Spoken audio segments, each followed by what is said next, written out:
পাকঘৰত বহি আছোঁ দুইজনীয়ে তাই চাটনি বনাই আছে মই ওচৰতে বহি কথা পাতি আছোঁ দেই ভাত খাবলৈ নাই হোৱা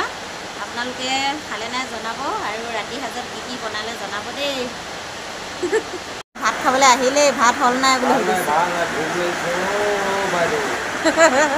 তাই এতিয়া ধুনীয়াকৈ পটাখনত চাটনি পিচি আছে চানাৰ চাটনি